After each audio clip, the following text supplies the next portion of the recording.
Imagine biokinetics. Perhaps you've never heard of this term. We all know what bio is, it's a meaning for life, and kinetics is supposedly energy. What is the combination of this together? Is it something similar to what we hear in the Orient named Qi? Well, today's guest is going to discuss what is biokinetics. I want to welcome Michelle.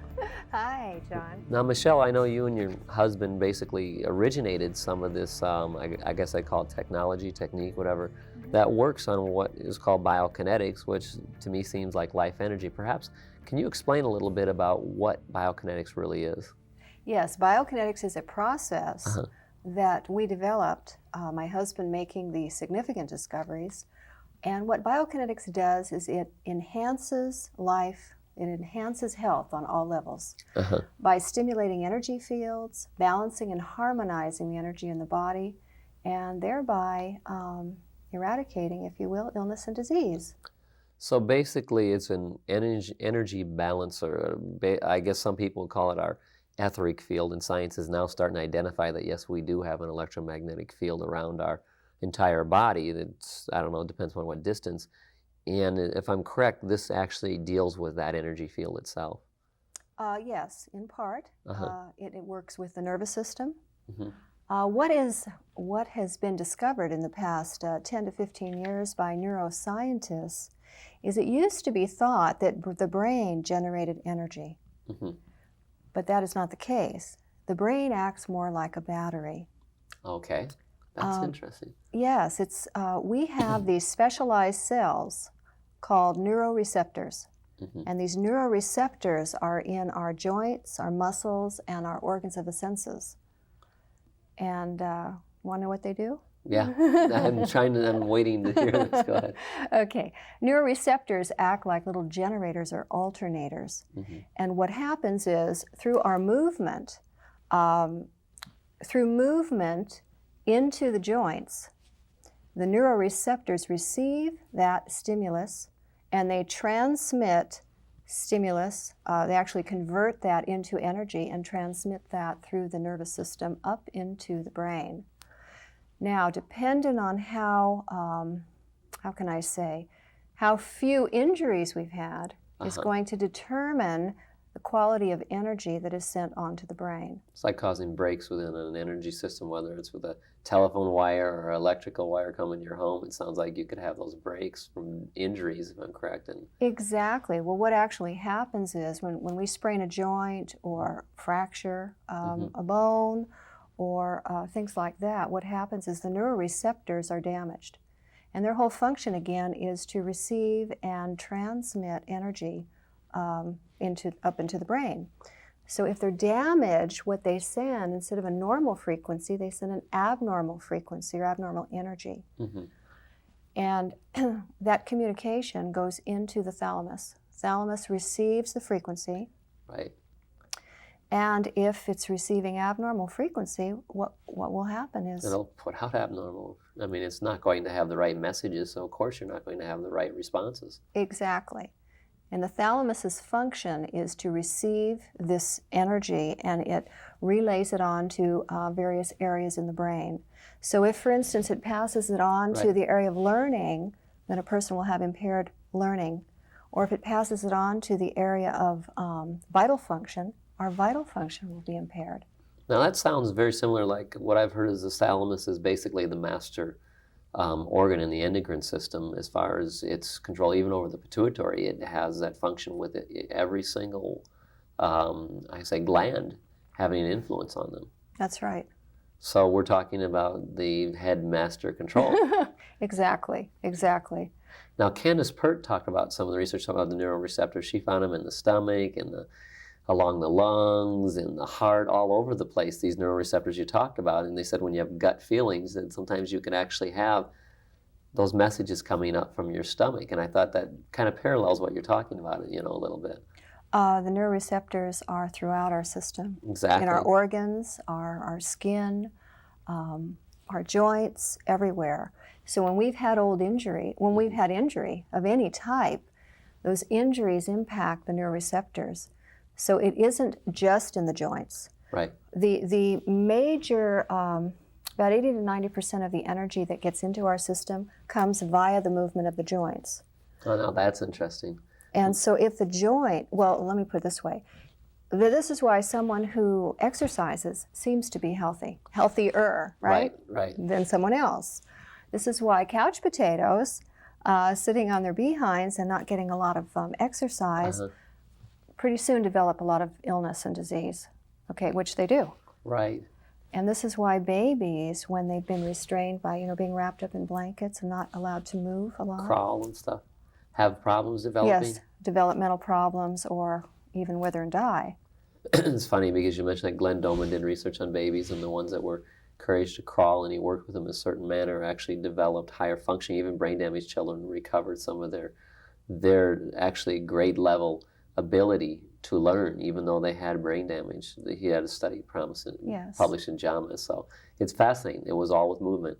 Right. And there's comments about conductors and why they seem to live so long. Well, they're always having certain movements along with other individual jobs where people seem to have longevity within them, Yeah, that's fascinating. Now, with biokinetics, is it only physical injury that can cause this disruption? Or I'm also thinking, what about severe emotional traumas? Do they also cause problems within these signals and so forth? Yes, they do. But before I elaborate on the emotional, because you're absolutely right, I wanted to elaborate on the physical. Sure, okay. It's not just an injury to a joint like a sprain. It's also a cut of muscle.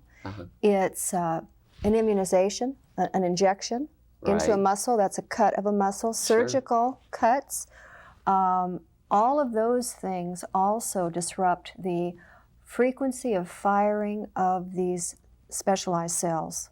So it all interferes with how our energy system and how our nervous system works. Oh, so I see anything that's damaged the exterior of the body in any way, shape, or function is cause a disruption. Well, and also the muscle. The muscle itself. The muscle. Not just the exterior, but the muscle, the joints. Yes, getting back to your question. What about all the spankings in that we get as a child? Do they have an influence? Well, they're definitely going to have an emotional impact. And everything, if you will, everything is energetic. Yes, of course. Robert Becker, who wrote The Body Electric, said that, I'm going to try to remember and paraphrase it, but every thought, every vacillation, every concept, every feeling that we conduct in our heads, conscious or unconscious, is all a byproduct of frequencies and energy. So if we look at that, for instance, yes, our emotions, we all know this, We're feeling down. Yes, we're feeling down. Now, actually, when we're feeling down or when we're depressed, we have a depressed or an altered frequency of firing of these specialized neuroreceptors. That is actually what's happening. And you can induce that because of a trauma that your perception causes you to become very emotionally distressed or whatever. Can that cause that to occur then? Well, yes, emotion can cause that physiological and energetic change within the nervous system and the energetic fields. Yes. And then now we work with biokinetics addresses the old injuries. Biokinetics addresses old suppressed emotions, feelings, even fears, phobias. With biokinetics, we can actually improve how we feel about ourselves, confidence. We can change our outlook on things. So we work with resolving old, either real or imaginary fears or suppressed memories. And we also can work with instilling positives. Oh, that's interesting. So yes. I'm trying to think. So basically, I know how people do when they do body work.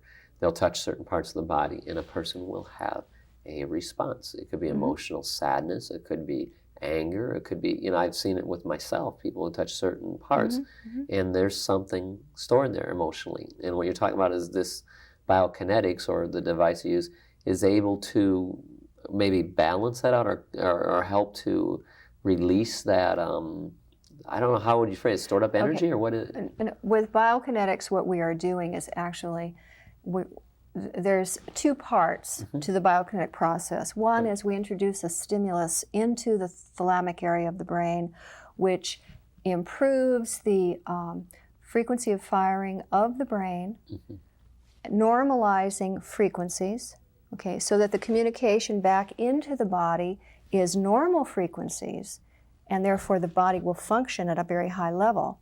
Whereas if we don't normalize that, the frequencies, energies going back into the body are abnormal, and so then the communication is abnormal. The result, the function of the body is disrupted in some way, somewhere, you know. Right. One person might have an irregular heartbeat, another person could have diabetes.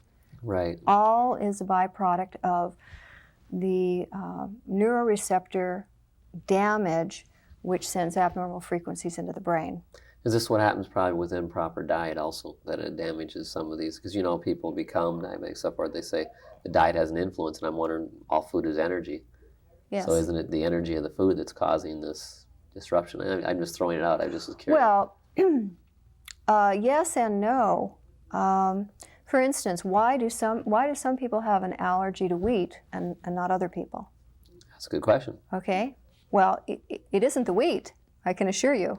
Right. What it is, it's this individual over here has a higher functioning system than this individual over here.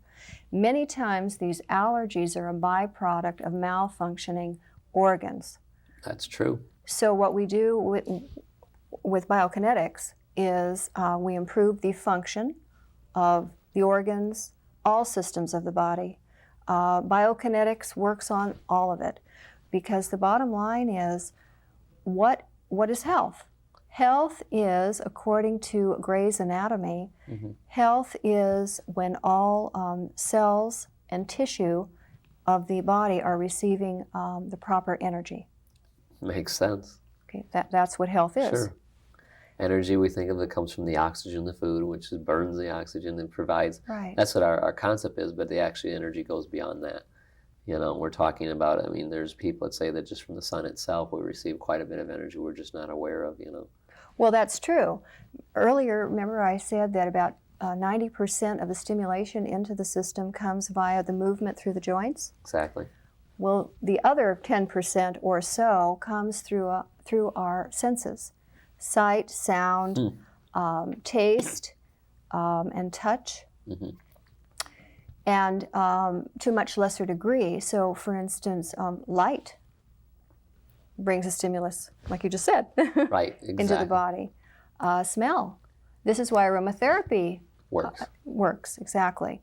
So a variety of things, you know, we function as a byproduct of environmental stimulus. That's how we operate. Exactly. And if we're injured, or we have emotions that injure us. And by the way, there is no separation truly between the emotions, the physical, the chemical, or even the electromagnetic. It's all the same. It's all energy. Right. As you know. one causes here, can relate to the other. It's almost as if there's some holographic connection, you know. My question, when someone's damaged, you know, there's a damage or somewhere, whatever, if it's not blatantly on the body, but there is something, how do you go about detecting it? I mean, in other words, do you press in different areas to see if they have an emotional reaction when you touch that area, so you know where to work with it? In other words, how do you know where someone has damage to their receptors in the body? Anyone listening to this program can know if they have any damaged neuroreceptors by looking in the mirror. If they have an imbalance in the shoulders, an imbalance in the hips, we can determine by, if you have irregular arm length, irregular leg length, we can test by a muscle test. There's a variety of ways, and there's also a variety of clinical tests that we can take. I believe when we met... I was going to ask about the eye test. Yes. When we met, I was showing you the physiological blind spot mapping. Exactly. Which is probably a new term to a lot of people listening to us right now. And maybe you can describe a little bit. I remember you did it with me, where you're tracing this object and see where it disappears and appears again. So it makes, like with most people, some type of elliptical circle shows that pattern of where the blind spot is and what it means. You can probably elaborate to them, because it was interesting when you told me that. Well, earlier I was talking about the various ways we get stimulation and energy into the system. Right. One way is through light. So light travels into the eye, down the optic nerve, and that light is converted into energy. Right.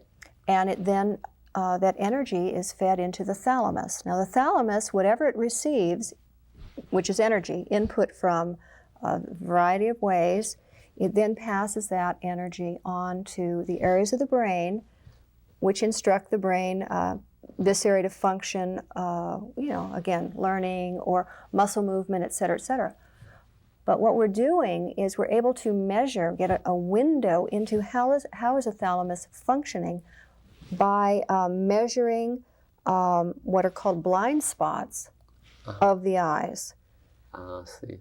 Now, usually when I bring up blind spots, most people say, blind spots? Right. What's a blind spot? Drive my car, I can't see. Exactly. Right. Everyone has blind spots to some degree.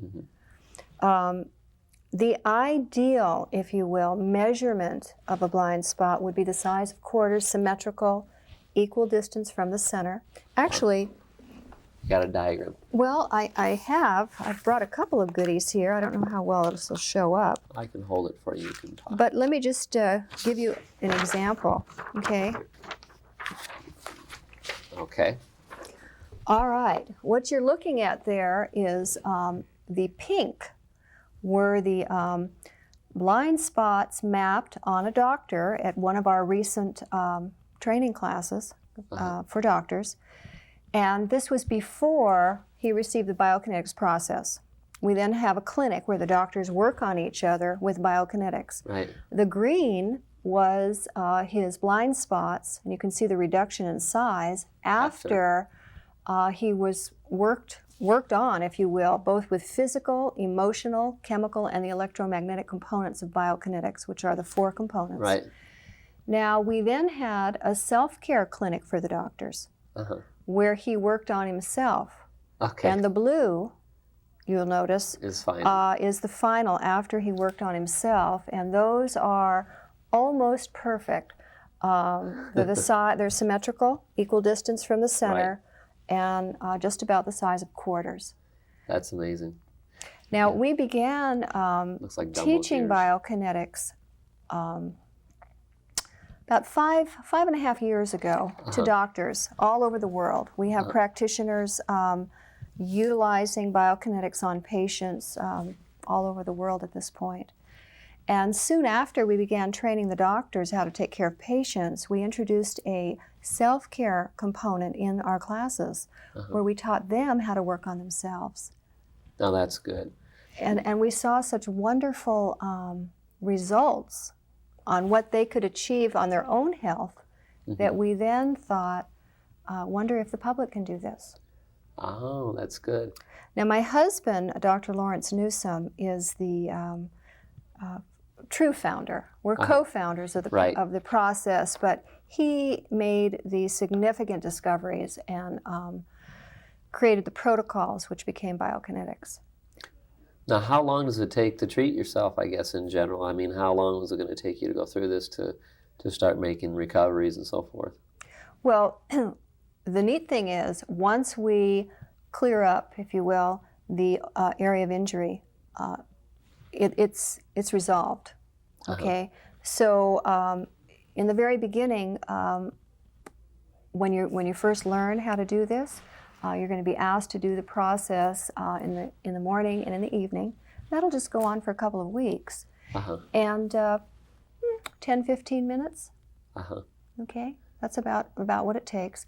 And then as time goes on, you're going to be spending less and less time with it. Right. Well, that's not much time to begin with. Now, is it something a device you have to use, or is it something you do by yourself? In other words, do you have to use something? Yes. We developed an instrument called the NewStim. It is a patented, it's registered with the FDA. and it is a small little stimulator, if you will. It's a very specific stimulator. Many people will say when I bring this up, oh, I know my chiropractor uses one. No, actually, it is not the typical stimulator that they see in the chiropractor's office. Okay, it's different. Yeah. It was developed for Bio Kinetics. It's very small. I don't have one with me, or I would show you. But it's a very small, very light little device, mechanical in nature, and we use that to stimulate, as I mentioned, a very particular area to stimulate our thalamus. Now that's only part of the process. Right. It's introducing the stimulation into that area. The other part of the protocol is, of course, we have to locate all of the physical areas of injury. That's what I was going to say, yeah. And there's a system that we've developed that we teach you how to do that. To find it. And when you find those areas, do you go to those areas specifically to alter them? I mean, do you do something to balance them, those areas where the injuries are? Yes, there's a process that you do all over the body. Machine, using the machine? No. Oh, okay, not the machine. It's non-invasive, not painful, easy to learn, and very effective. What is it then? Because I'm just so curious. What do you do then? What do I do? Well, yeah, like so let's say I found this, like this is a scar from football way back in high school. What am I going to do for that? I mean, I know that's a scar. I know that's been there and I'm sure that did cause damage at the time. Every time that you rub that scar, every time, you are sending abnormal frequencies up into your brain. Every time, if you sprained your foot as a boy, you could have been 6 years old. Every time you walk, abnormal energy is being sent up to the thalamus, which affects the function of the thalamus. And then, so every one of our injuries is affecting the function ultimately of our brain, and therefore the function of our body, because we are one integrated system. Right. Now, what would I do though for that one part? Just well, I mean, just in general. I can't teach on air. Well, I know that. I'm just saying, but I'm just curious. I don't understand. You know, if I don't use the machine, I'm trying to think, what do I do then? Because I understand this using the machine, but is it? Well, it's not a machine. It's an instrument. I'm sorry, instrument. It's an instrument. It's not a machine. Yeah, and then with this, so I mean, what would be? I'm trying to think what would be a typical thing that you would do when you find out that injury's there. Like someone's got a cut. What are you going to do? You know that person got cut there. It's a scar. How do you approach them then? You know, after you've identified it, what's the next step? Well, let me backtrack just a little bit. Okay. The neuroreceptors are throughout the system in special areas. We have fewer in our feet than we have up in this area. Actually, the biggest predominance is in our spine, with the richest bed of neuroreceptors up in the cervical area. So what happens, well, as I mentioned, when we have an injury, we're constantly, if you will, kind of reactivating that injury by the movement or by touching. So basically what we do is we reactivate the injuries in our process. Okay, so that we are sending abnormal frequency up into the brain. And then we normalize it through our process. Okay, so you actually do it again and then normalize it. Yes, so the effect of the scar after you work with yourself with the biokinetics, it's not going to be sending abnormal frequency in the future. Right, but the scar will still remain though? Yes. Okay. Although well, I mean, we do have testimonials where scars have faded and reduced. Exactly, that's and now what I was thinking. if you should cut yourself, and you know the process, and you immediately begin working the process on that cut, your scar will be very minimal, if even visible, because we've had many examples of that. See, now that's pretty fascinating. It speeds up the healing process. Right. If you address the injury as soon as possible, it's going to heal very fast, much faster than if you address it later, but it's still a very fast process. Oh, that's pretty amazing. Yeah, so now I get it. Because we have these amazing bodies. Well, yeah. They are fantastic. They are amazing. However, they do need help. And the discovery about the neuroreceptors is and how they affect ultimately function or dysfunction in the body, those are newer discoveries. Right, because I know I think maybe you had read the book by Candace Pert, Oh, Molecules of yes. Motion. Yes, I great mean, book. what she found was way beyond what any of the regular mainstream science society wanted to even admit to, that we had these neuroreceptors through the body. They just didn't Yes. want to believe that it was not all located within the brain. Yes, exactly. You know, so now we know the nervous and the endocrine system and I can't remember, all the other systems are all connected. Everything is connected. Right. And this is why, if, for instance, you have an injury here, because of the interconnectedness, you don't know where ultimately the effect of that injury might show up in the body. Now, can injuries then manifest as emotional instability or things? Or I guess here's the one that's most people. What about the birth traumas? Everybody, I mean, in modern society, how many people come through and have these, basically traumatic births? Because a lot of times it sure seems like it when they come in. And I agree. And wouldn't that be something that definitely needs to be probably addressed using biokinetics? Yes, yes, absolutely. We do address that. We address all sorts of, emotional issues, and that's a very good point. Now, how does this affect aging? How does it affect I'm just aging? throwing I don't that out. know. I'm curious. 102. How do I look? Yeah. See, then I think maybe that definitely is a good point if you're 102. But I mean, well, you never know. Aging, I don't know how to answer that exactly.